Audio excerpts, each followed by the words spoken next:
Well, joining us live now from Atlanta is Jason Johnson, Associate Professor of Political Science at Hiram College. Sir, thank you so much for joining us here on Al Jazeera. It was no secret that Joe Biden had obviously been very upset by the death of his son a few months ago. What do you make of his decision not to run? Because he must obviously have thought about it very seriously.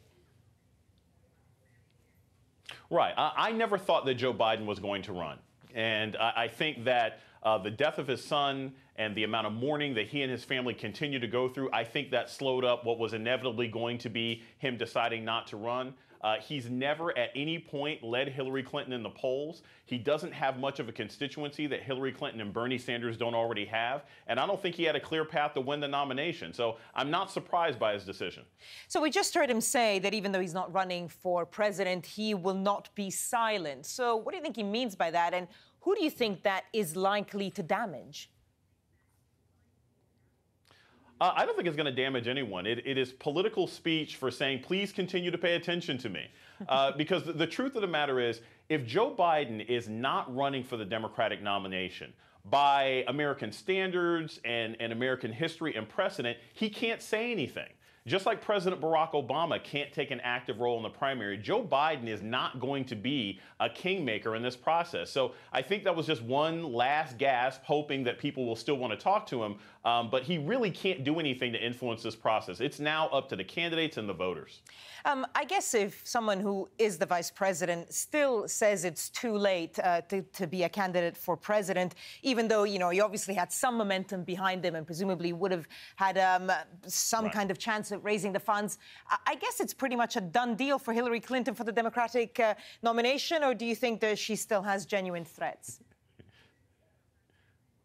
Oh, she has no threats. There are no threats. I think, and Barbara, it's a good question because this is what basically explains why Joe Biden didn't run. The reason that it took Vice President Biden so long to make a decision is because he was asking political consultants and managers and pollsters, is there a pathway to beat Hillary Clinton? If he thought he could win, if he was confident he could beat her, he would have entered this race. So the fact that he didn't was just an indicator all along that the strength that Hillary Clinton feels that she has in this nomination was well-founded. What do you think it's going to do to the Hillary Clinton campaign that she didn't really have a credible opponent among the Democrats, that it was really her and no one else? I think they'll take that and run.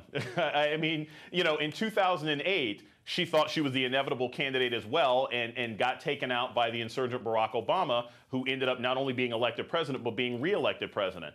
I don't think the Clinton campaign is at all concerned about the fact that she may only have a little bit of competition from Bernie Sanders because her goal is getting into the White House. And so I don't think they have any concerns about this right now. I think the biggest issue is going to be who she'll end up facing on the Republican side, because some of those candidates could really be a threat to her. And, of course, everyone outside of the U.S. still can't believe there's a whole year still to run before we find out who will actually become president of the U.S. Jason Johnson speaking to us from Atlanta. Sir, always good to speak to you. Thank you.